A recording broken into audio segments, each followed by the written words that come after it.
निस्वार्थ सेवेचा नंदादी श्री जनार्दन बापूराव बोथे, पद्मश्री 2026 पुरस्कार प्राप्त। मानवता ही पंथ मेरा, इंसानियत है पक्ष मेरा, सबकी भलाई धर्म मेरा, दुविधा को हटाना वर्म मेरा, एक जात बनाना कर्म मेरा, सब साथ चलाना मर्म मेरा, नीच ऊंच हटाना गर्व मेरा आणि गिरते को उठाना स्वर्ग मेरा। राष्ट्रसंत तुकडोजी महाराज यांच्या विचारांचा वारसा चालवणारे श्री जनार्दन बापूराव बोथे या आध्यात्मिक जीवनाची सुरुवात गोगरी गावी झाली, जिथे जनार्दन बोथेंचा जन्म राष्ट्रसंत तुकडोजी महाराजांना आदर्श मानणाऱ्या एका कुटुंबात झाला।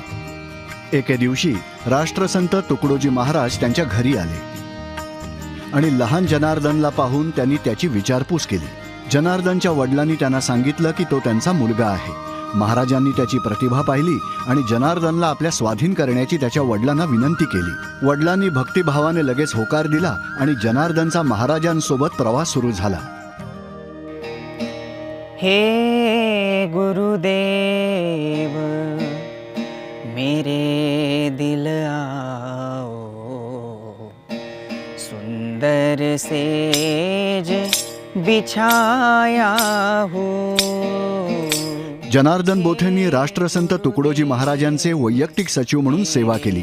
मग ती ऐतिहासिक किसान रेल्वे यात्रा असो किंवा 1962च्या युद्धात भारतीय सैनिकांचं मनोधैर्य वाढवण्यासाठी सीमेवर पाठवलेली भक्तांची पथकं असोत। 11 ऑक्टोबर 1968 रोजी राष्ट्रसंत तुकडोजी महाराजांच्या निधनानंतर जनार्दन बोथेंच्या खांद्यावर ग्रामगीतेची परंपरा आणि ती शिकवण्याची प्रचंड मोठी जबाबदारी पडली। राष्ट्रसंत श्री तुकडोजी महाराज की जय। ग्रामगीता हे एक महाकाव्य आहे जे खेडेगावांच्या सर्वांगीण विकासावर केंद्रित आहे, जसं की स्वावलंबन, एकता आणि सामाजिक सुधारणा। ग्रामगीतेचा विचार म्हणजे देशाच्या उन्नतीचा विचार असं मी समजतो। सामूहिक कर्म आणि दैनंदिन सेवेद्वारे प्रार्थनेला एक नवीन स्वरूप दिले।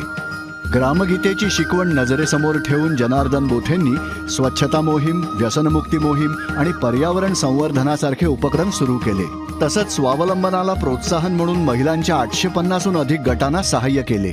1972 मध्ये जनार्दन बोथेंनी राष्ट्रसंत तुकडोजी महाराज शिक्षण संस्थेची स्थापना करून आदिवासी भागांमध्ये 11 निवासी शाळा आणि वसतिगृहांची स्थापना केली। या संस्थांमुळे हजारो वंचित विद्यार्थ्यांना शिक्षणाच्या मुख्य प्रवाहात आणता आले। विद्यार्थी महाराष्ट्रामध्ये जेव्हा आदिवासी शाळेचे तयार होतात ते 12वी तिथे होऊन जातात, मोठं समाधान वाटतं की ते आदिवासी शाळा शिकतात। पद्मश्री पुरस्कारामुळे जनार्दन बोथे यांचा केवळ वैयक्तिक सन्मानच नाही, तर राष्ट्रसंत तुकडोजी महाराजांच्या परंपरेचा देखील गौरव झाला आहे। श्री जनार्दन बापूराव बोथे, पद्मश्री 2026 यांना आमचे कोटी कोटी नमन।